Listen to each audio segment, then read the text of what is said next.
जो भारत कहता है अमेरिका हमारा सबसे बड़ा एलाय है, अमेरिका का कश्मीर को एक इंटरनेशनल डिस्प्यूट मानना, अलग ऐलान मानना, और मतलब जो बाइडन का जो दौर था साबिक सदर, उसमें इस मामले पे समझे बिल्कुल एक ठंड थी मतलब, लेकिन डोनाल्ड ट्रंप इस मामले पे दोबारा जो कश्मीर का इशू उजागर हुआ है, वो भारत के लिए कितनी बड़ी शिकस्त है और हमें क्या एक्सपेक्टेशन रखनी चाहिए, क्योंकि अनफॉर्चुनेटली मोदी का जो एक जंगी जुनून है वो अभी भी उनके सर पे सवार तो है, और वो जो उनको जितनी बड़ी शिकस्त हुई है तो मुझे नहीं पता कि वो इसको किस तरह लेंगे आगे जाते हुए, और ये नरेंद्र मोदी के अंदरूनी मामलात के लिए किस तरह उनकी सियासत के हवाले से, स्पेशली अब बिहार में जो इलेक्शंस आने वाले हैं, what do you foresee for the future in terms of Kashmir issue, Bharat का डिप्लोमेटिकली, और मोदी का ये जो इंटरनल मामलात है सियासत के हवाले से भी।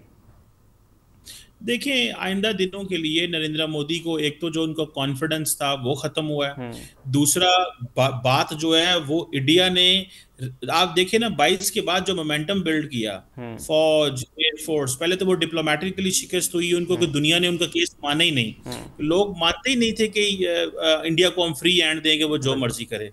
फिर बैटल ग्राउंड में खुद चढ़ाई की, वो मुंह की खानी पड़ी, वापस जाना हम्म। पड़ा, दुनिया से जाके कहना पड़ा कि मेरी निगोशिएशंस कराओ। अब हम्म। अवाम के साथ लड़ाई शुरू हो गई है कि अवाम पूछ रही है कि तुमने किया क्या है। हम्म। तो मैं समझता हूँ कि इंडिया के अंदर एक नई बहस शुरू हो जाएगी अगर इंडिया की अवाम और अपोजिशन जो है वो मिक्स हो जाएंगे और वो कहेंगे, मिल जाएंगे और वो हम्म। कहेंगे कि ये बेसिकली वॉर मॉन्गरिंग करते हैं, हम्म। हालात को खराब करते हैं, फिर ये इस काबिल नहीं है। एक अमेरिका के फोन ने 1.4 बिलियन की आबादी के वजीर आजम को 2 मिनट में मजबूर कर दिया हम्म। कि सीज हम्म। फायर करो। हम्म। तो मैं समझता हूँ, और फिर ये फौज के ऊपर कहना जी बड़ा पैसा लगाया, और ये कोई पैसा नहीं लगाया, उनकी ट्रेनिंग नहीं है। और ये बेसिकली देखें, इनका बड़ा प्रॉब्लम ये है, ये अपनी फौज को सियासी मकासद के लिए इस्तेमाल करते हैं। हम्म। जहां से मसला खराब होता है, ये इन्होंने अपने, और इस सारे का एडवांटेज इनकी बीजेपी की पार्टी को होता है हम्म। जब भी फौज को इस्तेमाल करते हैं। हम्म। तो वो सारी बात है, फिर फोर्स का वो मोरल नहीं रहता। हम्म। फोर्स जो होती है, ये उसका माइंडसेट होता है, जो मोरल से लड़ते हैं, वो एक आइडिया से लड़ते हैं कि आप किस चीज के लिए लड़ रहे हैं।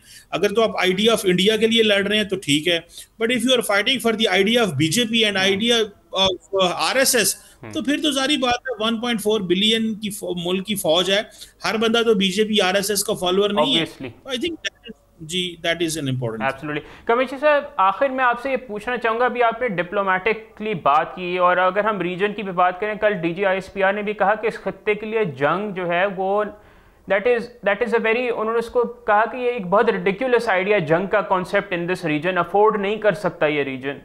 तो ऑब्वियसली जंग तो इस किसी के भी हक में नहीं है, लेकिन ऑब्वियसली पाकिस्तान ने अपने आप को डिफेंड करना था, वो तो हमने किया अल्हम्दुलिल्लाह। हमने अभी बात की कि इंडिया को किस तरह डिप्लोमेटिकली कोल्ड शोल्डर मिला, चाहे वो इंटरनेशनल दुनिया हो या वो इंटरनेशनल मीडिया हो। Is it because India was punching above its weight, वो अपने आप को कहना चाह रहा था कि हम दुनिया के कोई इमर्जिंग सुपर पावर है, क्या दुनिया इससे तंग आ गई थी? देखें, मैं समझता हूँ कि इंडिया दो ये बहुत ज़्यादा वोकेबलरी इस्तेमाल करते थे, इमर्जिंग सुपर हम्म। पावर, हम दुनिया में, हम जो है वो हमारा कोई जोड़ नहीं है भाई। हम्म। 80% लोग तो आज भी भारत में आटा हुकूमत से लेते हैं। बिल्कुल। ये मैं नहीं कहता, ये इंडिया की गवर्नमेंट खुद, बीजेपी, नरेंद्र मोदी अपनी इलेक्शन कैंपेन में कहते थे। हम्म। 20-30% लोग इंडिया में अगर रोटी खाते हैं हम्म। अच्छी, तो दैट डज नॉट मीन कि आप मुल्क चढ़ाई कर दें। बिल्कुल। और देखिए, ये मुकाबला, खुद ये कहते थे चाइना बहुत पीछे रह गया, अमेरिका हमारे साथ है, फलां फलां, और ये ओवर कॉन्फिडेंट कॉम है। और जिस तरह आप देखें, सारे का सारा मीडिया एक्सपोज हुआ है, सारी की सारी मिलिट्री एक्सपोज हुई है। आज तक मिलिट्री एक्सेप्ट नहीं कर सकती कि उनके क्या नुकसानात हुए बिल्कुल। हैं। सो मैं समझता हूँ कि ओवरऑल ग्लोबली इंडिया का स्टेचर, इस्लामाबाद के अंदर सारी जो डिप्लोमेटिक सर्कल्स में और इंटरनेशनली डिप्लोमेटिक सर्कल्स में एक ही बात हो रही है कि इनकी ईगो हर्ट हुई है, और ये ईगो, अल्हम्दुलिल्लाह। हमने पाकिस्तान नहीं करनी, हमने पाकिस्तान से राब्ता नहीं करना, बिल्कुल। पाकिस्तान होता कौन है, ये भीख मांगते हैं, ये हम्म। चाइना से मांगते हैं, ये चाइना। ओ भाई, पाकिस्तानी ह्यूमिलिटी दिखाते हैं, हम्म। शुक्र करते हैं अल्लाह पाक का कि उसने हमें ये ताकत दी कि जिस चाइनीज इक्विपमेंट को तुम कहते थे कि ये काम नहीं करेगा, तुम्हारे फ्रेंच जहाज़ों को हमने गिरा दिया, और तुम्हारे जो गुरूर है वो भी खाक में मिला। हम ये बातें नहीं करना चाहते, बिल्कुल। हमें मजबूर किया जाता, फोर्स किया जाता कि ये एब्सोल्युटली। माहौल बनाए। बहरहाल,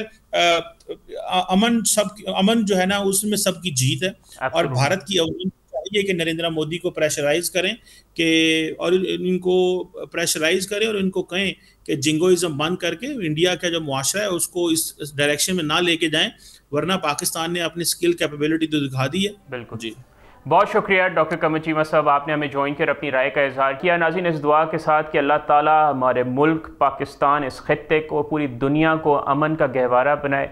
जहाँ जहाँ अनरेस्ट है, जंगें हैं, वहाँ पे अमन कायम हो, ताकि लोग और जो दुनिया की हुकूमतें हैं वो अपने लोगों की फलाह व बहबूद पे काम कर सकें। सब्सक्राइब करें और बेल दबाएं ताकि कोई खबर रह न जाए।